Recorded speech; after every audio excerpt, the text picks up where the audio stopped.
Hi guys, வாங்க முட்டை இடியாப்பம் எப்படி செய்கிறதுன்னு பார்க்கலாம்.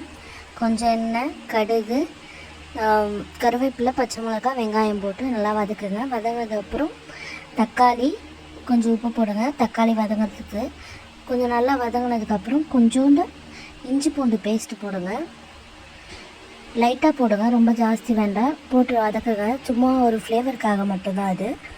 வதக்குனதுக்கப்புறம் கொஞ்சம் வெறும் மிளகாய்த்தூள், அப்புறம் வீட்டில் அரைச்சி வச்சு குழம்பு மிளகாய்த்தூள், இது ரெண்டுத்தையும் போடுங்க. போட்டு நல்லா வதக்குங்க. வதக்கிட்டே இருங்க. நல்லா எண்ணெய் பிரிஞ்சு வரைக்கும் வதக்குங்க. இப்போ பார்த்தீங்கன்னா கொஞ்சம் நல்லா எண்ணெய் பிரிஞ்சு வர ஆரம்பிச்சிருச்சு. இப்போ முட்டையை உடச்சி ஊற்றுங்க. நல்லா கிளறி விடுங்க. ஹை ஃப்ளேமில் வச்சுக்கிறேன் நான். கடகடன்னு கிளறி விடுங்க. அப்புறம் பிச்சு வச்ச இடியாப்பத்தை போட்டு கிளற வேண்டியது தான், அவ்வளோதான். நல்லா கிளறி விடுங்க. நல்லா உடச்சி விடுங்க. எல்லாம் கொஞ்சம் கெட்டியாக இருக்கிறத நல்லா உடச்சி விடுங்க, அவ்வளோதான். என் பொண்ணு சாப்பிட்டு பார்க்குறா, அவளுக்கு ரொம்ப பிடிச்சிருந்தது. இது ஜஸ்ட் 2 மினிட்ஸில் செஞ்சிடலாம்.